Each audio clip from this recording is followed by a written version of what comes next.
ஆக்சுவலாக இது பார்த்தீங்கன்னா டெல் இன்ஸ்பைரன் 3000 மாடலு. ஆக்சுவலாக நம்ம 6th Gen வரலையும் ஓஎஸ் நார்மல் ஓஎஸ் இன்ஸ்டால் பண்ணுற மாதிரி பண்ணிடலாம். ஆனால் 7th Gen 8th Genக்கு அப்புறமே நம்ம நார்மல் ஓஎஸ் இன்ஸ்டால் பண்ணுற மாதிரி பண்ண முடியாது.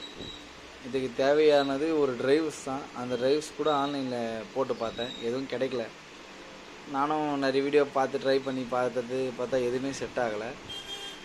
அப்படியே பார்த்தீங்கன்னா we could not find drivers get storage load driver அப்படின்னு சொல்லிட்டு நின்றுடுது.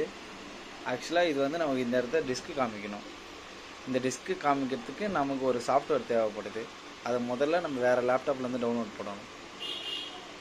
ஆக்சுவலாக நானும் பார்த்திங்கன்னா நிறைய வீடியோ பார்த்துட்டேன். நிறைய வீடியோவில் அவங்க சொல்கிறத டவுன்லோட் பண்ணி போட்டு பார்த்துட்டேன்.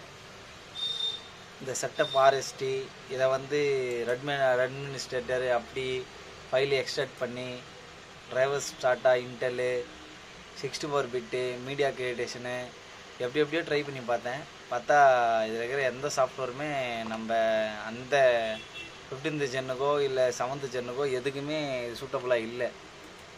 அதுக்கப்புறம் பார்த்தீங்கன்னா ஆன்லைன்லேயே ஒரு பேட்ச் ஃபைலாக இப்போ நீங்கள் விண்டோஸ் 10 போட போகிறீங்க அப்படின்ற பட்சத்தில் விண்டோஸ் 10க்கு இது வரைக்கும் பார்த்தீங்கன்னா டிரைவரு இந்த F6ன்னு இப்போ விண்டோஸ் 10 போட போகிறீங்கன்னா விண்டோஸ் 10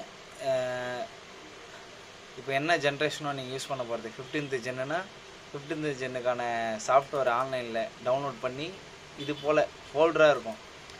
F6 அப்படின்னு ஒரு ஃபோல்டராக இருக்கும். அதை ஃபோல்டராக காப்பி பண்ணி உங்கள் பென்ட்ரைவில் லோட் பண்ணிக்கோங்க. இது வரைக்கும் பார்த்தீங்களா. இப்போ ஆக்சுவலாக அதை நான் டவுன்லோட் பண்ணேன், ஆன்லைன்லேருந்து டவுன்லோட் தான் பண்ணேன். விண்டோஸ் 10 ஓஎஸ் ரன்னிங் அப்படின்னு சொல்லிட்டு அதாவது Windows 10 11th Gen OS run software அப்படின்னு போட்டேன். அப்படியும் பார்த்தீங்கன்னா இந்த சாஃப்ட்வேர்லாம் காட்டுது. இந்த சாஃப்ட்வேர் எதுவுமே வேலைக்கு ஆகலை. இந்த F6ன்ற ஒரே ஒரு மாடல் சாஃப்ட்வேர் மட்டும்தான் நமக்கு டிஸ்க்குக்கு லோடாகி உள்ளே போகுது. இது பார்த்தீங்களா, இதுதான். இதை நம்ம மெயின் லேப்டாப்லேயே போட்டு பார்த்துடலாம் வாங்க. ஆக்சுவலாக பார்த்தீங்கன்னா இதுவும் அதே ப்ரொசீஜர் தான்.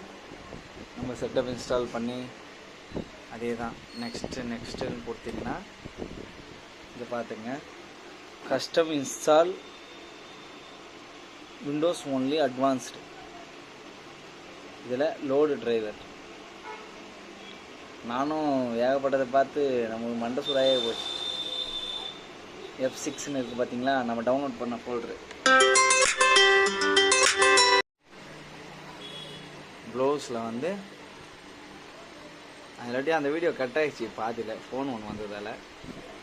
F6 அந்த ஃபோல்டர் நேம் நம்ம டவுன்லோட் பண்ணல பார்த்தீங்களா. ஓகே கொடுத்தீங்களா, காட்டுது பாருங்கள். ஆக்சுவலாக ஒரு சிலதில் இதில் டிக்கு வந்து இப்படி இருக்கும். இந்த டிக்கை நம்ம ரிமூவ் பண்ண உடனே காட்டுதுங்களா, அடங்கையால் அப்படியே நெக்ஸ்ட்டு கொடுத்து நம்ம சாஃப்ட்வேர் போட வேண்டியது தான். மொபைலே ஷேக் ஆகுது. இதுலேயே ஒரு 2-3 ரீசன் ஏறுது பார்த்தீங்கன்னா சாஃப்ட்வேரு.